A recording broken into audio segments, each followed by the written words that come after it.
अस्सलाम वालेकुम जी, welcome into the view concepts. और आज की वीडियो में जी इंशाल्लाह हम असाइनमेंट बनाने का एक तो तरीका सीखेंगे और ऐसी जो गलतियां अक्सर स्टूडेंट्स करते हैं वो देखेंगे कि उससे कैसे इज्तनाब करके जो है हम अपनी असाइनमेंट के जो मार्क्स हैं वो 100% हासिल कर सकते हैं। ठीक है जी। और इसके अलावा कुछ टिप्स होंगी और मैं आपके साथ एक टेम्पलेट फ़ाइल भी शेयर करूंगा और 3 किस्म के असाइनमेंट्स को हम देखेंगे जो बनाई हुई है मैंने पहले से। उसमें एक मैथ की होगी, एक जनरल असाइनमेंट होगी और एक कंप्यूटर साइंस के एक सब्जेक्ट की असाइनमेंट होगी। तो वीडियो को आखिर तक ज़रूर देखिएगा। इंशाल्लाह इसमें जो है काफ़ी ऐसी चीज़ें मैं आपको बताऊँगा जिसे देख के या जिसे आप इम्प्लीमेंट करके जो है ख़ुद भी 100% मार्क्स हासिल कर सकते हैं। अच्छा, असाइनमेंट्स पे जाने से पहले कुछ चीज़ें हैं जो हमें याद रखनी है, जिसमें सबसे पहली ये है कि आपके असाइनमेंट में आपका नाम और आपकी जो व्यू आईडी है वो इंक्लूड होनी चाहिए, ताकि उससे जो है ना आपके असाइनमेंट जो इंस्ट्रक्टर चेक कर रहे होंगे तो उनके लिए आसानी होगी आपको आइडेंटिफाई करना। नंबर 2 पे ये है कि आपने असाइनमेंट जब आती है तो उसकी जो इम्पोर्टेंट इंस्ट्रक्शंस होती हैं, स्पेशली वो रेड कलर में होती हैं, उन्हें आपने गौर से देखना है और उन्हें स्किप बिल्कुल भी नहीं करना। उसके बाद है जी font and colour scheme of the assignment. कोशिश करें कि फ़ॉन्ट जो बताया गया हो टाइम्स न्यू रोमन ही यूज़ करें, एरियल यूज़ करें या जो स्पेशली आपको बताया गया हो असाइनमेंट में उसी को इस्तेमाल करें। और कलर स्कीम की जहाँ तक बात है तो जितना आप सिंपल रहेंगे तो उतना ही अच्छा रहेगा। ठीक है, ज़्यादा कलर यूज़ करने से भी जो है असाइनमेंट्स पे बुरा जो है ना इम्पैक्ट जाता है। जो एक्चुअल जो चीज़ जो चेक करने वाली है, जो आप आंसर दे रहे हैं, जो आप डिस्क्राइब कर रहे हैं अपने असाइनमेंट को, मेन चीज़ वो होती है। जो चेक करने वाले इंस्ट्रक्टर हैं उनका फोकस उस चीज़ पे होता है, ना कि कलर्स पे। नंबर 4 पे है जी जो स्क्रीनशॉट्स की असाइनमेंट्स होती है ना, तो स्क्रीनशॉट्स जब भी आप अपनी असाइनमेंट में प्लेस जहाँ भी करते हैं तो उससे पहले आपने उसकी डिटेल देना जो है ना वो आप उसको मस्ट कर लें अपने लिए, ताकि जो इंस्ट्रक्टर है उसको आपके स्क्रीनशॉट्स को समझने में और आपकी असाइनमेंट से रेलिवेंट जो अंडरस्टैंडिंग है उसको असेस करने में आसानी हो। और आखिरी जो इम्पॉर्टेंट पॉइंट है वो ये है कि जब आप अपनी असाइनमेंट कंप्लीट कर लेते हैं तो उसे सेव करके जो फॉर्मेट है ना जिसमें असाइनमेंट मांगी गई है उसमें सेव करने के बाद उसे बंद करें और उसे रीचेक करें, ताकि आपकी फ़ाइल जो है वो दोबारा खुले और ये कंफर्म हो जाए कि आपकी फ़ाइल करप्ट नहीं है। ओके जी, तो आ गए हम टेम्पलेट फ़ाइल की तरफ। अपनी ये एक टेम्पलेट फ़ाइल मैंने बनाई है जो मैं आपके साथ शेयर भी करने लगा हूँ। इसका जो लिंक है वो डिस्क्रिप्शन में होगा, वहाँ से आप इसको देख सकते हैं और डाउनलोड भी कर सकते हैं। तो इसमें यह है कि यहाँ पे स्टूडेंट आईडी आप अपनी हेडर में यहाँ पे चेंज कर सकते हैं। इसके अलावा यहाँ पे आप अपना नाम चेंज कर सकते हैं और इसका फ़ायदा ये होगा कि ये हर पेज पे जब आप दूसरे पेज पे मूव करेंगे ना, अगर आपकी असाइनमेंट बड़ी है तो ये साथ में मूव करते रहेगा। अच्छा, दूसरी बात ये है कि आपने टेम्पलेट को यूज़ करते वक्त यहाँ पे असाइनमेंट नंबर जो है ना चेंज करना होगा कि आपकी कौन सी असाइनमेंट है। इसके अलावा आपने अपना सेमेस्टर का नेम यहाँ पे चेंज करना होगा कि स्प्रिंग 2022 है, 2023 है, फॉल 2023 है, 2024, ये साथ साथ आप इसको यूज़ कर सकते हैं। इसके अलावा यहाँ पे आपका जो आ जाएगा जो आपका कोर्स है उसका नाम और एट द एंड यहाँ पे उसका कोड आ जाएगा। ठीक है, और यहाँ पे आप जो भी सवाल आपके असाइनमेंट होगा उसे कॉपी करके यहाँ पे पेस्ट कर सकते हैं और नीचे जो है आप अपना सोल्यूशन दे सकते हैं। कुछ असाइनमेंट्स सॉल्व मेरे पास हैं, आपको मैंने बताया था 3 असाइनमेंट्स हम देखेंगे। आइए अब उसकी तरफ चलते हैं। ओके जी, तो यहाँ पे ये असाइनमेंट है हमारे पास MTech 202 डिस्क्रीट मैथमेटिक्स की फॉल 2022 की। तो इसमें जो पढ़ने वाली चीज़ें हैं, जो इंस्ट्रक्शंस है वो ये हैं। आप इसमें जैसे आप ये कहा गया है कि अपनी आईडी अपने टॉप पे लिखनी है और कलरफुल बैकग्राउंड्स अपने यूज़ नहीं करने, और इक्वेशन के लिए मैथ टाइप यूज़ होता है इसमें मैथमेटिक्स में। और इसके अलावा जो है आपको ये कहा है कि कॉपी पेस्ट आपने नहीं करना, आपने बाय ओन खुद अपनी असाइनमेंट करनी है। ठीक है जी। और जो असाइनमेंट आपने सबमिट करनी है ये इंपॉर्टेंट है, ये आपने वर्ड फॉर्मेट में करनी है, ठीक है, डॉट डॉक या डॉट डॉक्स में, ठीक है जी। ये जो कुछ इंस्ट्रक्शंस होते हैं इनको गौर से पढ़ा करें। अब देखिए यहाँ पे ये क्वेश्चन नंबर 1 है 5 नंबर का, और क्वेश्चन नंबर 2 भी 5 नंबर का है।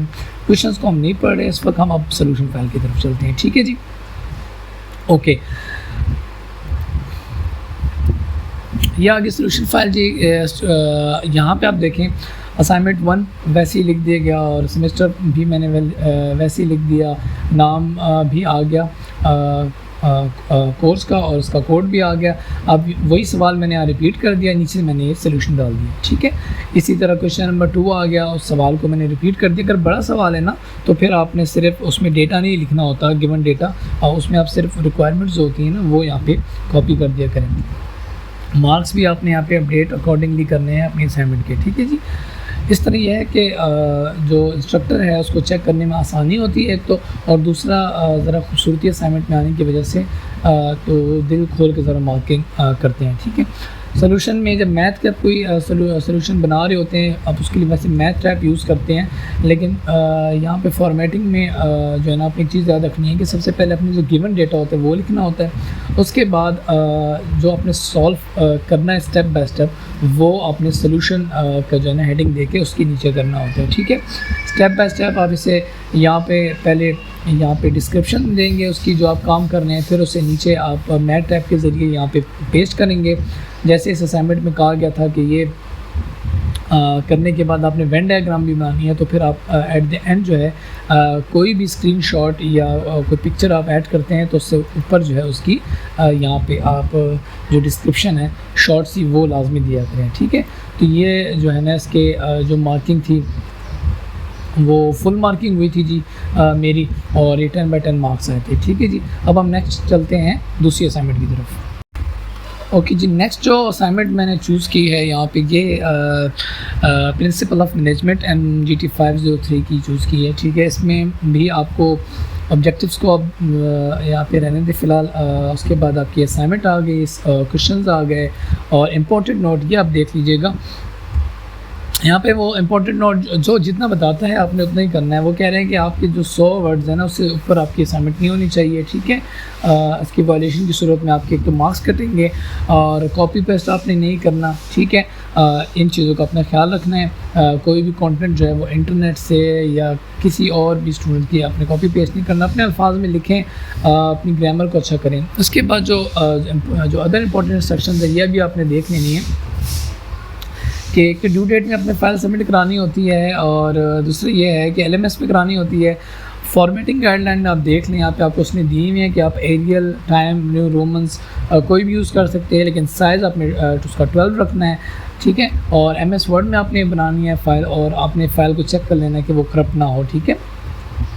अब इसके सोल्यूशन फाइल की तरफ चलते हैं। ये सोल्यूशन मैंने बनाया था, इसमें क्वेश्चन मैंने वैसे ही डाल दिया था, और आंसर मैंने कंसाइज सा लिख दिया था। इसमें जो इसमें हमसे जवाब मांगा गया था वो एक सिनेरियो था, उसमें हमने जो एक मैनेजर होता है उसके जो रोल्स होते हैं इंटरपर्सनल, उनको फिगर आउट करना था, या उनको यूँ समझे उनको हमने आइडेंटिफाई करना था, और उसकी छोटी सी जो है ना वो डिस्क्रिप्शन लिखनी थी। तो ये 1 2 3 4, तो ये 4 जो है ना हमने इसके जो रोल थे वो आइडेंटिफाई कर दिए थे, और उसकी थोड़ी बहुत इंस्ट्रक्शन लिख दी थी। तो ये इतना भी काफ़ी होता है आपके लिए। बस आपका जो कंसेप्ट होता है, जो अंडरस्टैंडिंग होती है, इंस्ट्रक्टर जो है वो ये चाह रहा होता है कि सिर्फ उसे असेस कर सके, ठीक है, ना कि इस असाइनमेंट को 2 या 3 पेजेस पे आप जो है ना बस लिखते जाएं, ठीक है। ऐसा नहीं है, बस आपने टू द पॉइंट रहना है, जितना पूछ रहे हैं या जितना आपको बताया गया आपने उतना ही करना है जी। लास्ट मैंने जो असाइनमेंट उठाई है वो कंप्यूटर साइंस के सब्जेक्ट से रेलिवेंट है, CS 403 डेटाबेस मैनेजमेंट सिस्टम। और इसमें जो है ना इंस्ट्रक्शंस को हम देख लेते हैं। ज़्यादातर इंस्ट्रक्शंस जो है वो सेम ही होती हैं, फ़ाइल करप्टेड ना हो, फ़ाइल का फॉर्मेट क्या होना चाहिए, इन चीज़ों पे आपने ध्यान देना है। और उसके अलावा फ़ॉन्ट्स जो है ना वो अगर बताए गए इंपॉर्टेंटली आपको तो वो भी देख लेना है। यहाँ पे आपको जो ये रेड में जो इंस्ट्रक्शंस दी हुई हैं ये बहुत ज़रूरी होती हैं। जैसे इसमें यह है कि असाइनमेंट जो है उसका जो सोल्यूशन आप बनाएंगे वो अपने जो स्टूडेंट ID है उस पर आपने अपना जो है ना वो डेटाबेस का नेम जो है ना रखना है। ये एक डेटाबेस हम बनाना था इसमें और कुछ इसमें काम करने थे, तो ये उससे हवाले से है। बाकी उसने ये कहा है कि अपने तमाम जो स्क्रीनशॉट्स हैं स्किल के कोड के, वो आपने पेस्ट करने MS वर्ड में, ठीक है। और इसके अलावा उस हर स्क्रीनशॉट्स के ऊपर आप असाइनमेंट फाइल में आप देखेंगे कि मैंने ऊपर एक शॉर्ट डिटेल दी और कोड जो है ना, जो स्क्रीनशॉट में कोड है सेम वही मैंने ऊपर पेस्ट भी कर दिया है, ठीक है जी। इसके अलावा जो असाइनमेंट को हम रहने देते हैं, इसमें आप ये देखें कि उन्होंने छोटे छोटे पार्ट्स में टास्क में उसको डिवाइड किया असाइनमेंट को। जैसे टास्क 1 है, टास्क 2 है, टास्क 3 है, टास्क 4 है। ये आपने याद रखना है, 4 टास्क हैं इसमें। अब इसमें फ़ाइल जो है ना सबमिट किस में करानी है जी, MS वर्ड फॉर्मेट में करानी है और LMS पे करानी है। अब चलते हैं सोल्यूशन की तरफ। सोल्यूशन में मैंने यहाँ पे क्या किया था कि जितने टास्क थे ना, तो टास्क में मैंने इसको डिवाइड कर दिया था। जैसे टास्क 1 मैंने कर दिया, अब टास्क 1 के सेक्शन में मैंने वो कोड लिख दिया जो मेरे स्क्रीनशॉट पे आएगा और साथ में मैंने ID लिख दी। यहाँ पे जो स्क्रीनशॉट है वो मैंने नीचे कर दिया और उसकी डिस्क्रिप्शन ऊपर है। ऊपर यहाँ पे कोड आ गया और यही कोड यहाँ पे स्क्रीनशॉट में भी शो हो रहा है, ठीक है जी। इसके अलावा टास्क 2 में भी जो कोड है सारा वो तरतीब से और फॉर्मेटिंग उसकी मैंने ऐसी रखी है, उसकी इंडेंटिंग ऐसी रखी है कि उसको पढ़ने में आसानी है इंस्ट्रक्टर को, ठीक है। आप देख रहे हैं, यानी इंडेंटिंग का मतलब ये है कि अगर यहाँ पे मैं से ये आगे कर दूँ या ये यहाँ पे पीछे हो तो ये ज़रा पढ़ने में जो है ना मुश्किल होती है इंस्ट्रक्टर को। तो ये इस चीज़ का आपने ख्याल रखना है। इसी का जो स्क्रीनशॉट है सेम वो मैंने लेके यहाँ पे नीचे डाल दिया इसकी डिटेल के। फिर इस तरह टास्क 3 आ जाएगा, उसमें कोड होगा और कोड के अंदर कुछ इंस्ट्रक्शन ऐसी होती हैं जो आपको ख़ुद से देनी पड़ती हैं। जैसे यहाँ पे मैंने दी हैं कि I enter dummy data as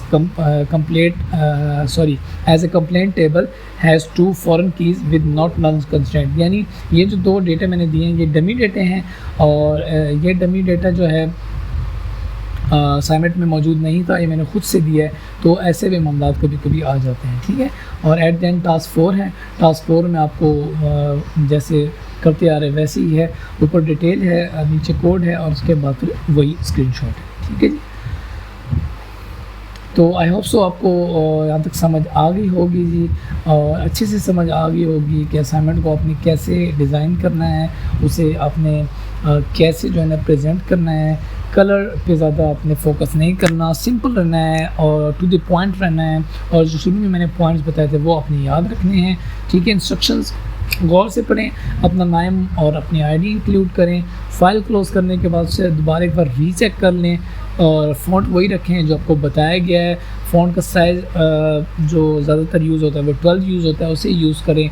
और जो टेम्पलेट मैंने बताई है और जो मैं आपके साथ शेयर भी करूँगा तो वो आपने यूज़ करनी है और उसमें आपने इसी तरह जो है ना खूबसूरती से सवाल और नीचे सोल्यूशन डाल देना है, ठीक है जी। आई होप आपको वीडियो पसंद आई होगी और अगर वीडियो पसंद आई है तो आप वीडियो को लाइक करें, चैनल को सब्सक्राइब करना ना भूलिएगा, क्योंकि आपको हमारी अच्छी अच्छी वीडियोस जो हैं या जो सॉल्यूशंस होते हैं असाइनमेंट्स के, GDVs के रिकमेंडेशंस होती हैं या वीओ यूनिवर्सिटी से रेलिवेंट कोई भी जो इन्फॉर्मेशन है वो आप तक जो है ना पहुंच सके। और जैसे ही हम कोई कंटेंट अपलोड करें तो आपको जो है ना उसका नोटिफिकेशन मिले। तो मिलते हैं जी नेक्स्ट किसी अच्छी सी वीडियो में इंशाल्लाह। तब तक के लिए अल्लाह हाफ़िज़, अपना ख्याल रखिएगा और दुआ में याद रखिएगा।